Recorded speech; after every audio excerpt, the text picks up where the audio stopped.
Hi, good evening, friends. My name is Advocate Ajay, and today I'm here to discuss on the topic that is known as the issuance of the summons. So, basically, when I'm talking about the issuance of the summons are the first instant of the suit. Whenever we are going to file the plaint in the court, the first thing which will be served upon the other side or the opposite party is known as the summons.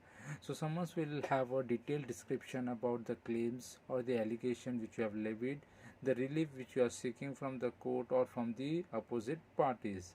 So specifically, the summons is issued to intimate the other party that the suit has been instituted against you, and you have to come to the particular court which has issued you the summons to keep your defense, to file your written statement, or to file your claim, that is known as counter claim, before the suit. Now, how the summons are basically issued? The summons are basically issued through the register post. Means if the party has filed a civil suit, then definitely the court will ask to issue the summons, and summons can be issued through the register AD, that is known as Indian Post, or the registered authorized courier services. Second will be the issuance of summons through the court register AD. That means you have to submit the packet envelope along with the postal AD, and you have to submit the copy of the summons to the court.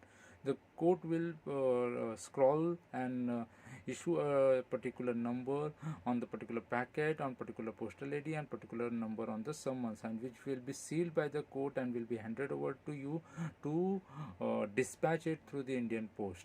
And the acknowledgement in this case will directly be received by the court, instead of in the first instance the summons was the acknowledgement was received by the individual party at her correspondence address, that was known as private service. Second is the court service through register AD.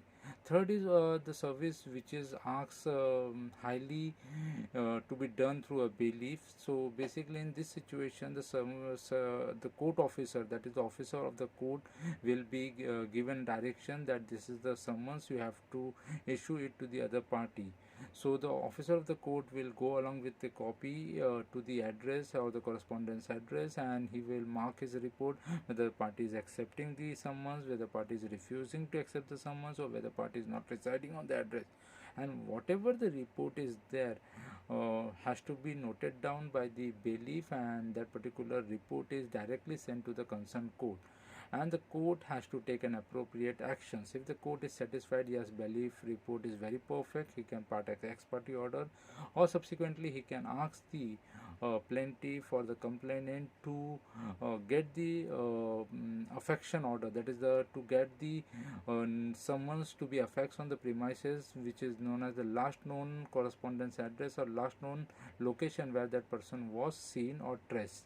So in this situation, the affection order is also can be accepted by the party, and he can go with. And last and the least is the publication. If the publication is made in the newspaper, definitely that is the last source, and we can say it is a last recourse before the court to intimate the party. And even after that, the party stay to not abide to appear before the court or abstain from appearing before the court, and in that particular situation court is left with no other option than to proceed the matter with ex parte.